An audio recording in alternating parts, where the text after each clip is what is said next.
Chad?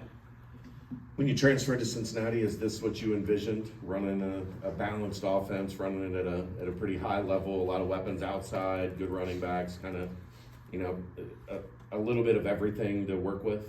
Yeah, I mean, obviously on my visit and stuff, they kind of took me through like what their vision for the program was, and obviously I got to see it, and obviously it's starting to come to fruition now. But I feel really good about where we're at, and I think we can keep building off it too. Texas is a pretty big state. Eastland is a bit away from where you're from, but you guys are similar builds. His dad was a high school coach, so what do you see out of the other guy, or have you watched much of them?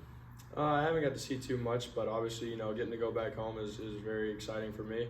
I should have a ton of people there, a lot of family, a lot of friends, so it'll be good to get back into Texas. Obviously, like you said, it's still probably 4.5, 5 hours away from home, but it's going to be good to be back in Texas.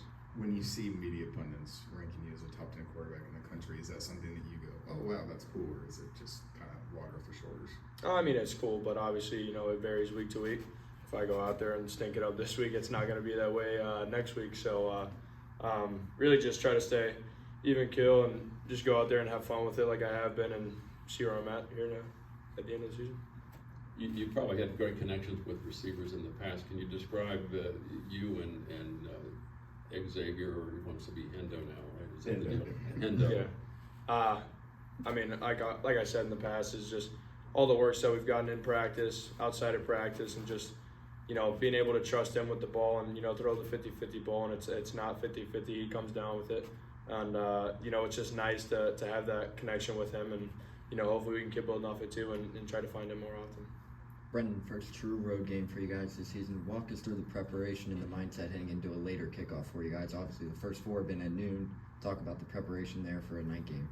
Yeah, so it'll be weird. We'll finally get to watch maybe a little college game day and maybe some earlier college games, but it'll be good. Obviously, a good experience for us to get on the road and just see what it's like. Obviously, a lot of guys probably haven't had a night kickoff, but it'll be good for us to go through and find a way to go win a game, but definitely a good experience. How much do you look at the season as a big picture, such that like against Pitt and Miami, they're giving a lot of cushion on Henderson? You take that.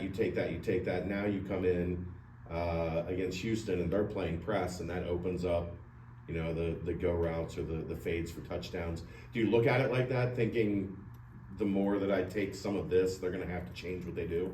I mean, yeah, and obviously, Texas Tech's a really good defense, but obviously they've got to make a decision on if they want to double him, if they want to play off, if they want to play press. So, I mean, we've got a lot of other weapons too that we can spread the ball around too. But if he's pressed, I feel good taking a deep shot to him. If he's off, if the corner's off, I feel good about just checking it down and letting him go to work. So, yeah, I mean, it's really just varies play to play and game to game.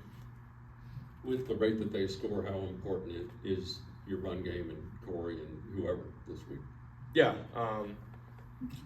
very important. Obviously, if you can establish the run game, it makes everything else easier. So, we got to get him going, and I think we will. But it all happens one play at a time, though. You were talking all offseason about how much you want to hit someone. When you saw that Houston defender in between you and the goal line, did you get a little excited? Yeah, I mean, I didn't know that was exactly what was going to happen, but I was glad it did happen like that. Obviously, it was a good feeling. Kandra helped me out a little bit too, tackling me into the end zone. He keeps telling me about it too, reminding me in the facility every day. So, it was a good time, and it was fun to lower the shoulder and go get in the end zone. Your tight end room has had some injuries. Gavin Grover seems to be getting a lot of snaps. What have you seen from him? Just what he offers physically to the offense? Yeah, obviously he's a very big dude. Still young, obviously, but he's gonna be a really good player for us, and he's done a great job so far with the snaps that he's gotten. So just continue to build off that is what we're preaching to him, and he's gonna be a really good player. Can you explain how the donut deal went down? How did you get all those, and do you account for the extras that the Candras and folks like that have? Yeah, I tried to get enough for the staff and the offense to also enjoy some donuts, but obviously the defense getting a shutout was a big deal, so try to reward them. And Canteen went and picked him up, obviously, so I'm sure he had to make a couple phone calls as well. But it was definitely a good experience, and the guys were really happy about it.